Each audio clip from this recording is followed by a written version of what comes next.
Here we are. Welcome everyone to this week's video. Today we are on Fish Friday number 175, and I think we got a good one for you today. As you can probably tell, I am not in my normal setup, and I'm not even in a hotel room. Yeah, I am filming in a Buc-ee's parking lot because I am actually on my way back from a conference that I was asked to give a presentation at. Wonderful conference, and it's a 6-hour drive, and I'm just a little tired. So I'm actually kind of stopping at Buc-ee's. I'm gonna grab something to eat and walk around, wake up, you know, be safe, all that fun stuff.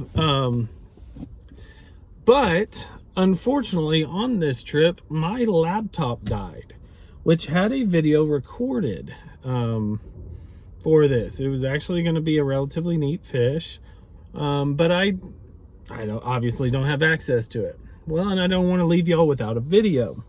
So I've been thinking today, what could I do a video on? Well, that's tricky. And then it hit me. So the society meeting that I went to was all about aquatic plants. And so I thought, hey, you know what my listeners might like is how oxygen behaves in water, and how important oxygen is to the fish. As we all know, fish are living organisms, and most living organisms require oxygen to survive. So that's what this video is going to be on. A little bit about oxygen in the water and some of the properties of oxygen and water that cause fish to be able to live the way they do. So the first thing I want to say is I could do a talk or a video on different aquatic vegetation, at least for Texas, and how fish utilize those. But fish don't really utilize plants the same way that we do. They chew on them, but it's more for habitat and restoration. You'll have fish nibble on plants and even uproot plants and really take good chunks.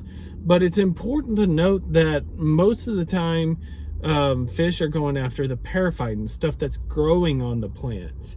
There is no true ruminant. Well, that's not true. There's no true like foregut ruminant in the fish world. And a foregut fermenter would be, think of the cow with the 4 stomachs. That's a foregut fermenter. So what do plants do? Well, as everyone knows, plants give off oxygen. Aquatic plants photosynthesize just like terrestrial plants do. So when the sunlight comes down, they hit the aquatic plants and they actually do release oxygen. However, what a lot of people don't think about, and it's very important in your aquarium, by the way, you need to think about this as well. If you don't have a good enough pump on your aquarium, plants still need oxygen at night. So at night they go into a, instead of photosynthesizing stuff, they start respirating. So all of the aquatic vegetation in the water, well, yes, they'll put out oxygen during the day, but at night they actually start pulling oxygen from the water back into the plant to continue all of their cellular reactions that need to go on, that require that carbon, all that fun stuff. Basically, think photosynthesis, a couple of tweaks and grabs and all this, and move it backwards. It's a gross oversimplification, but you want to start looking at photosynthesis, might be my guess. Go look it up. That's not what the point of this is. But it's also important to note that there is phytoplankton in all freshwater water bodies, and in fact just bodies of water. So there's a zone, what's it called? The epilimnion. So the epilimnion is a top layer of water where sunlight is penetrating, and it's very, very biologically active. And so in that epilimnion, that's actually where you're going to have your phytoplankton, your plants, you're going to have fish and everything. And so, but those phytoplankton, they photosynthesize just like the plants do, but then they also respirate. So that's very interesting. They need that. So how does water keep oxygen in the water so that the fish just don't die? Because usually what happens, if you look at a 24 dissolved oxygen reading on a body of water, midday you'll have this huge peak, and then as the sun starts going down in more shades, it'll start dropping down, and it'll continue just dropping down until you reach peak respiration, which is where the phytoplankton and the plants are pulling the most amount of water. And then it as more sunlight and everything starts popping back up, it'll start rising, and so you'll have this up-down cycle for dissolved oxygen. So one of the ways to keep oxygenated water, or keep oxygen in the water, is actually simply disturbing it. So the main way that gases in water environments and aquatic environments, where old like methane and carbon dioxide gases actually go into the atmosphere and get replaced with oxygen, is that at that thin water line where the water meets the air, there will actually be a gaseous transfer, so that it'll release any sort of worse gases and absorb back oxygen. That's actually the main way that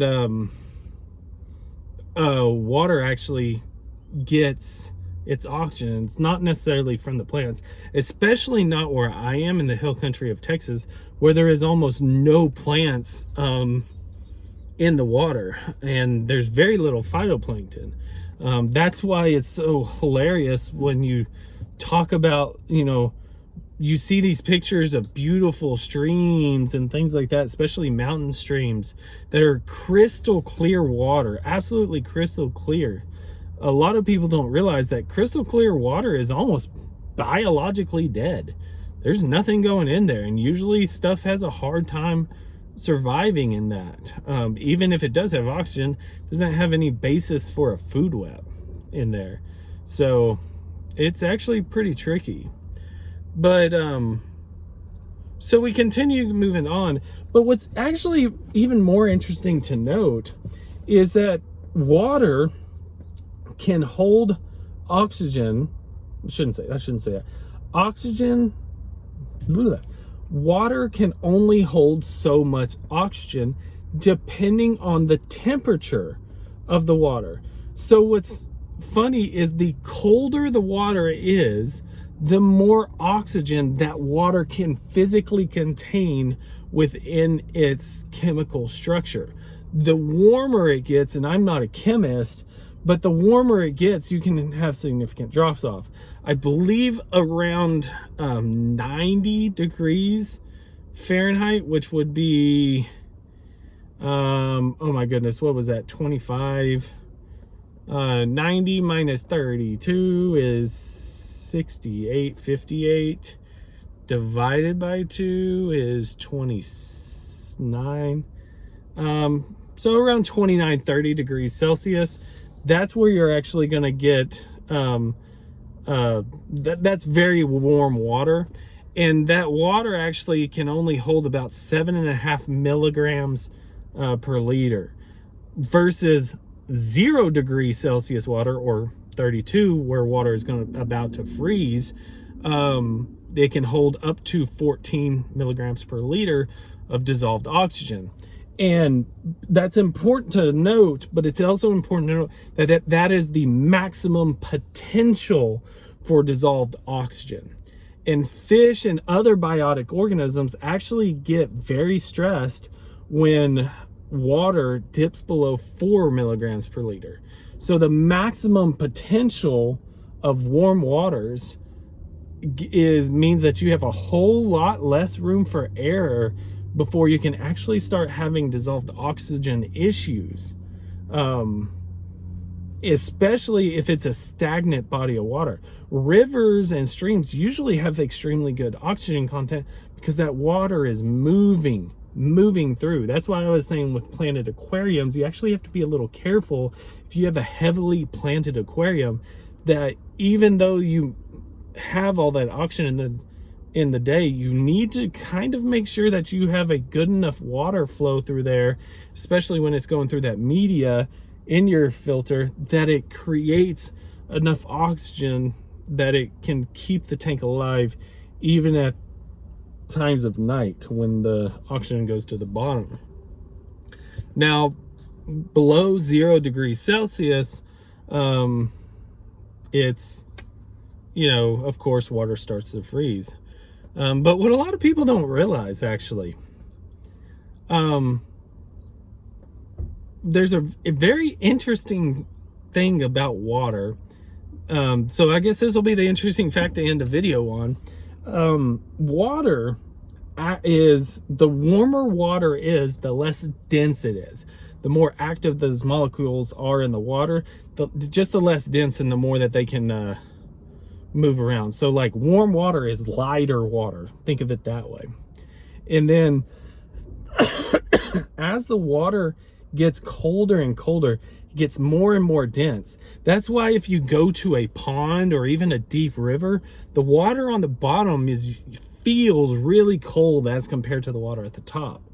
But what's interesting is it only gets denser until about 1, 2, 3 degrees Celsius. And in between that 2 degrees Celsius, going from 2 to 0, water actually gets significantly lighter. That is why water freezes on the top of lakes and reservoirs, and why you can go ice fishing.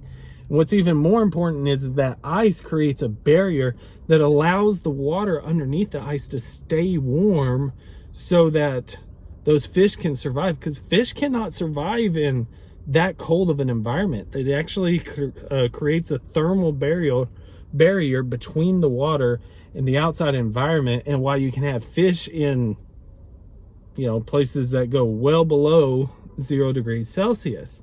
Those fish are still surviving because that ice is actually providing a protective layer. And the only reason that ice can form is because of the physical properties of water, making it to where water doesn't freeze from the bottom up. Because if you think about it that way, that's the only reason that fish could be around to begin with, in bodies of water where it gets cold. And it makes sense, but it also, no one really thinks about, hey, why is the water at the bottom colder? Why is the water at the bottom colder when the ice freezes at the top on that warm water? It makes you think, and it's one of those things that's greatly overlooked. But sorry, we're at this video. I don't have any fish notes. It's just how it worked out. Sorry. Thank you guys so much again. I really appreciate it. Hope to see you again. If I don't, please be safe. Have a great day. Please leave a like, comment, and subscribe. If you do, I'd really appreciate it. Hope to see you again. If you'd like to support the channel, please click the link down below. It is by no means expected, but very much appreciated. Regardless, take care of yourselves. Take care of your loved ones. Here's a video from the Buc-ee's parking lot, but have a great day. Love you all. Peace.